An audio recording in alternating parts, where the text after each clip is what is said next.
Bonjour à tous. Alors j'ai mis une chemise, hein, mais je remonte un peu. Je vous souhaite une très bonne journée à tous. Déjà, je vais essayer d'être sympathique aujourd'hui. Mais qu'est-ce que je voulais dire? Je commence toujours à ça. Qu'est-ce que je veux dire? J'ai plein de choses à vous dire en vérité. Donc, première nouvelle. On a besoin des ressources de l'Afrique pour vivre, nous Français. C'est la première nouvelle du jour. Voilà. Donc j'aimerais un peu commenter ce fait, puisqu'on a eu la confirmation d'un des membres du gouvernement qui disait qu'on n'a pas de ressources en France. Comme je l'ai signalé dans d'autres vidéos, ouais, effectivement, nous, la France, c'est une puissance agricole. On a une puissance agricole, et si on ne prend pas soin de nos sols, on va la perdre, cette puissance agricole. On a une puissance aussi électrique qui est liée aux nappes phréatiques, c'est-à-dire à l'eau. Si on n'a pas assez d'eau dans le pays, on perd effectivement notre autosuffisance en termes d'électricité aussi.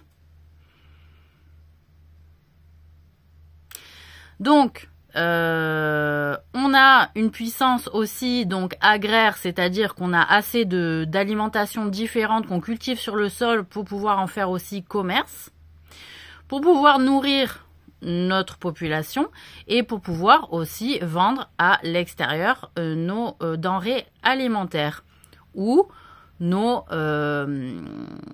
capacité aussi à faire pousser de la fibre qui peut servir dans les vêtements, dans les tissus. Donc pas le coton, évidemment, mais je pense plus au lin et je pense plus au chanvre, par exemple. Comme ça, on sort des champs de coton, un petit peu. Si on arrive à payer correctement les gens qui cultivent, je dis pas. Mais si c'est pour les arnaquer et ne pas être au prix du commerce, du prix du niveau du commerce à l'international, qu'on serait prêt, qu'on serait forcé de payer, par exemple, à un pays occidental, et pas un pays qu'on n'a pas envie de respecter financièrement et commercialement parlant, parce que c'est ce qui se passe effectivement avec nos amis africains, c'est qu'on ne les a pas respectés. D'accord? On prend du pétrole, on prend de l'uranium, on prend de l'or à des prix vraiment défiant, alors pas défiant, ouais, la concurrence et toute compétitivité possible sur le dos des Africains. Et quand on paye une source à ce prix-là, je peux vous dire que il est organisé qu'on ne paye aucun impôt pratiquement en France.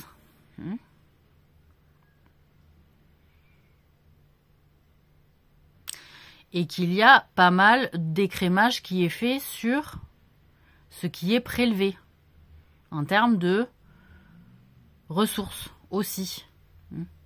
Donc l'écrémage, la méthode mafieuse, fait par de grands patrons à en col blanc, qui sont allés expliquer au monde qu'il y a des parties du territoire africain qui ne font pas plus vraiment partie de l'Afrique, mais qui font partie, en réalité, qui appartiennent à l'entreprise elle-même. Et donc, l'Afrique ou le gouvernant africain n'a plus vraiment son mot à dire. Sinon, on lui envoie une petite milice aussi. Donc, moi, j'aimerais qu'on se dégage vraiment du continent africain avec ces méthodes de voyous. Parce qu'on ne peut pas défendre sur un plan éthique, moral, théorique et rhétorique qu'on est le pays des droits de l'homme, alors que non. Déjà, dans notre pays, ça commence à sentir très mauvais. Liberté de penser oblige. Et en réalité, ce qu'on continue à faire en Afrique notamment et au Maghreb, on ne peut pas, comme ça, prendre des honneurs en disant oui, nous sommes les pays des droits de l'homme. On perd la figure au regard du monde, on perd la figure. Et des pays étrangers, en réalité, défendent mieux que nous les droits de l'homme, les intérêts de leur propre pays, ce que nous, on ne fait pas. et qu'il y a pas mal de monde que moi j'interpellerai dans notre pays pour haute trahison, pour avoir vendu des sociétés et des intérêts nationaux à l'étranger. Donc c'est de la haute trahison, hein, normalement. Je considère qu'il y a des groupes communautaires qui utilisent notre pays, hein, comme la France, dans leur position en Afrique, à pouvoir utiliser la richesse africaine à la faveur d'un pays étranger, même pas à la faveur de la France. Je parle d'Israël. Je pose la question de combien il y a de dirigeants et de gens qui font partie des médias qui ont la nationalité franco-israélienne. D'accord ?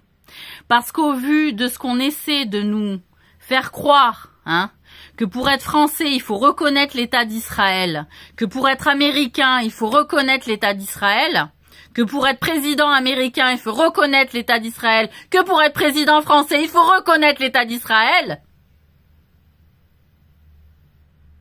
Ça fait combien de temps qu'on en est là? Avant la Seconde Guerre mondiale.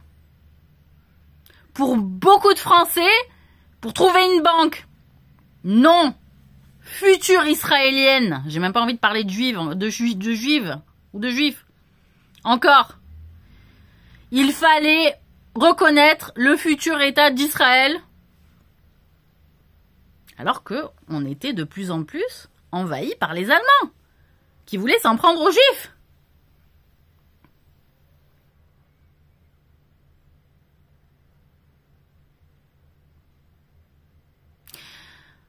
On a été dans une forme de dédoublement de personnalité pendant la Seconde Guerre mondiale, je vous le dis.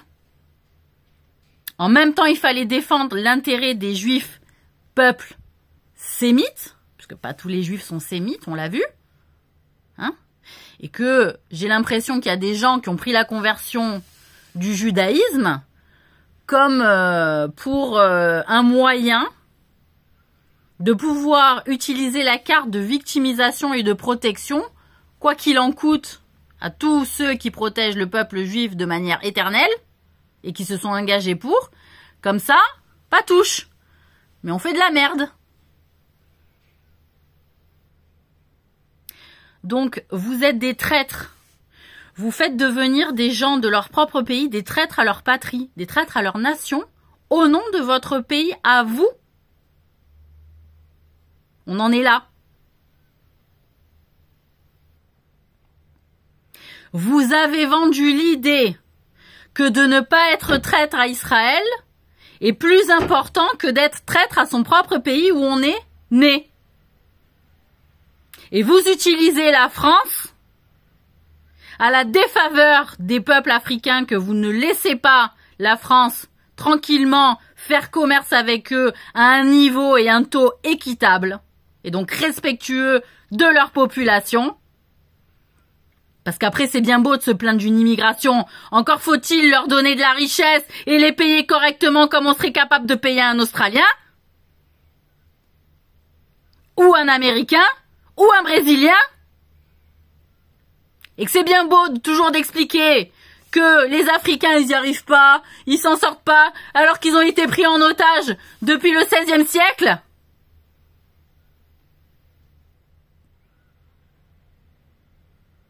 Et qui nous ont accueillis avec beaucoup de chaleur, et que nous, on leur a mis dans le cul. Voyez? Et que oui, il y a eu génocide des Africains. Oui, il y a eu un esclavage forcené. Et qu'il y en a encore de l'esclavage aujourd'hui. Et que la donne a changé, mesdames, messieurs, c'est plus le peuple juif qui souffre le plus dans le monde. Aujourd'hui, ce sont les Africains et les Arabes.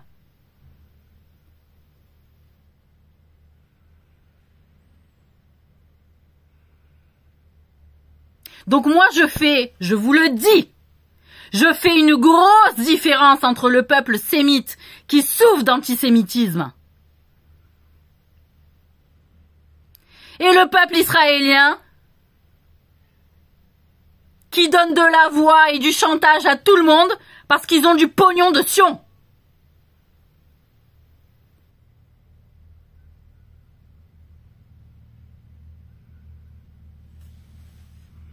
Donc hors de question que pour être française, je reconnaisse l'État israélien, que ce soit bien clair.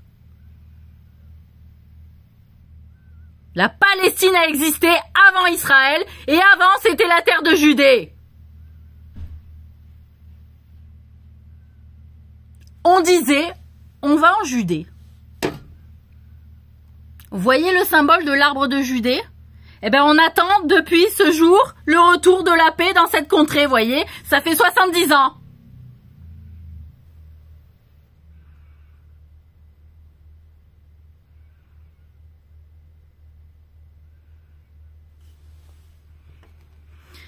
Donc maintenant que tout le monde s'est bien menti à lui-même, hein, s'est vendu parce qu'en réalité, ben voilà, hein, il faut le dire, pour entrer dans les médias et garder son poste, eh ben sûrement qu'il faut reconnaître l'État d'Israël. Pour entrer au gouvernement, il faut sûrement reconnaître l'État d'Israël. Pour être président, il faut sûrement reconnaître l'État d'Israël. Oh! L'État d'Israël! Dieu, il vous a en ligne de mire. Et vous asservissez les peuples et vous enlevez la liberté de conscience et de pensée à tous les peuples qui remettent en question cet état de fait. Puisque c'est un fait, vous existez, ça c'est sûr. Pour autant, est-ce que j'ai envie, moi, de le reconnaître au vu de l'injustice que vous faites régner et de ce que vous manipulez dans les délits d'opinion dans les médias? J'ai pas envie. Vous ne m'avez pas poussé au respect. Vous ne êtes pas un peuple digne du judaïsme.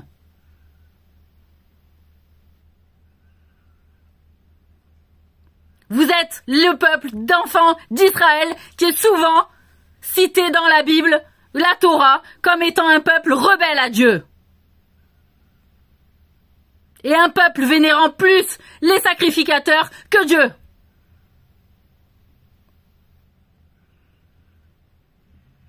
Je ne supporterai plus que les dirigeants français prennent encore position à la faveur des étrangers et pas à la faveur de nous, Français, de notre territoire, de notre peuple. À quel moment on fait passer les intérêts étrangers avant les nôtres?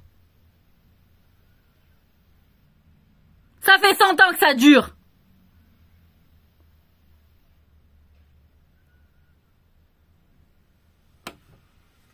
Alors quand on voit l'acharnement dans les médias envers les Arabes, qu'ils soient musulmans ou non, d'ailleurs, puisque c'est tabou, hein, il y a des Arabes qui n'ont pas envie d'être musulmans aussi.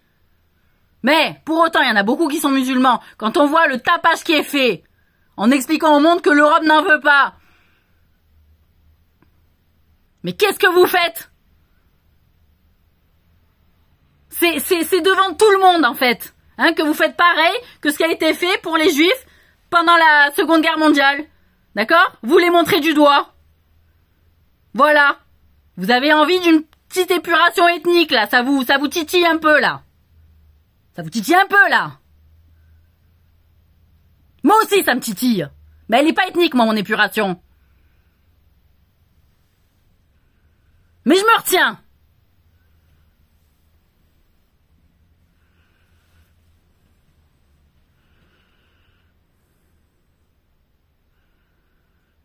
Donc voilà, on va assumer.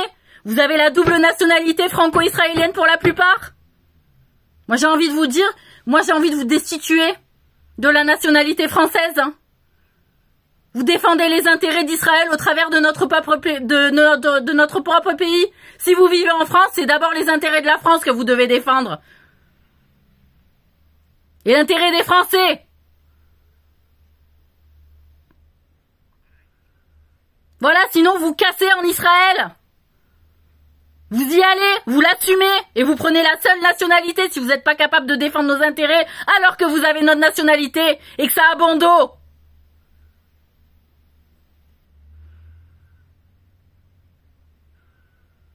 Parce que je vous garantis, les seules personnes avec la nationalité israélienne seules, hein, je sais pas s'ils seraient bien accueillis dans le monde entier, hein.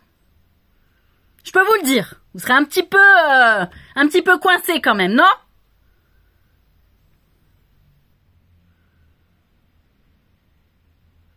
Ça demande de quoi encore? Les Israéliens en France demandent d'exil? Demande de réfugiés politiques? Demande d'asile politique? On va parler de ça aussi. Donc j'aime bien tout le monde grappille sur l'État français, là, ça bouffe. Allez-y, ça bouffe, putain. Et en attendant, on va prendre la peau aux Africains, quoi. La peau qui reste sur les os. Parce qu'on a déjà pris les entrailles, tu vois. On a déjà pris les muscles. On va prendre la peau sur les os, là, tu vois. Voilà. Donc je soutiens le président du Burkina Faso, hein, voilà. Je marque ma position parce qu'il a une position claire. Voilà. Et qu'on le zigouille pas, celui-là. Parce que on a quelqu'un qui sort du lot, qui ne se tait pas, qui se positionne avec fermeté. Peu importe les défauts qu'on peut y trouver, il y en a toujours. Mais il a le mérite de se positionner de manière ferme et de pas prendre l'argent de corruption pour qu'il se taise. Et donc à chaque fois, nous Français, dans les débats des repas, c'est ah oui, mais attends, les Africains, à chaque fois, ils ont pris l'argent hein, pour se taire. Donc voilà, lui, il a pas pris. Qu'est-ce qu'on va faire? Il se positionne contre nous. Alors, quelle est la position diplomatique à avoir? Celle de la dignité. Celle du droit à l'autodétermination des peuples, à leur indépendance. On est le pays des droits de l'homme, c'est quelque chose qu'on comprend. C'est quelque chose pour lequel on s'est battu. Enfin, moi en tout cas. Je pense qu'on est encore beaucoup ici à l'avoir fait.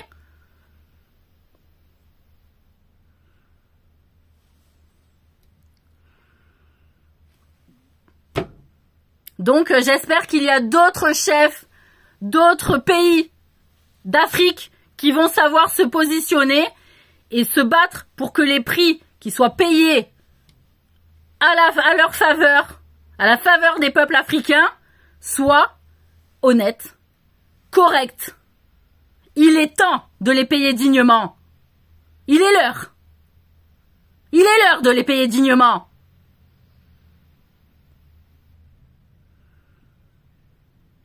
Donc on arrête de piller, et nous, peuple français, on va bouffer avec ce qu'on a. Voilà. Et on va remettre de l'intelligence dans la manière dont on va gagner aussi nos richesses et faire de notre pays une croissance économique, mais digne de nous. Où on n'est pas obligé de soutien de l'étranger, et au final, on n'a même plus le droit de dire ce qu'on pense.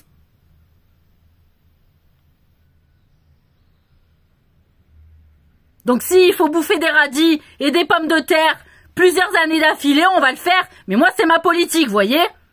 On va retrouver notre dignité. Et on arrête de bouffer sur le cul des autres.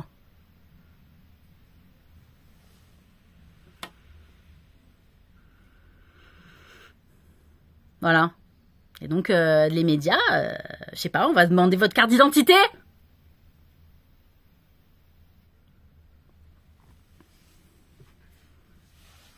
Pour voir de quel pays vous êtes. Hein, voilà, comment vous êtes positionné dans les médias.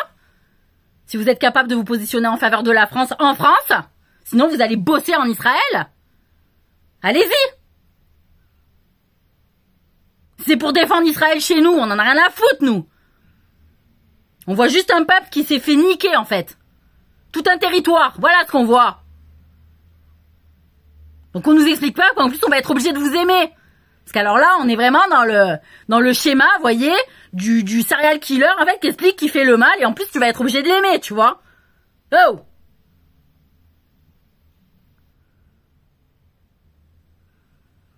Donc, je mets pas tout le monde dans le même sac. Mais il y en a beaucoup de chez vous qui dénoncent aussi ce qui se passe sur le terrain. Et là, on les voit pas beaucoup aussi sur les réseaux sociaux, malheureusement.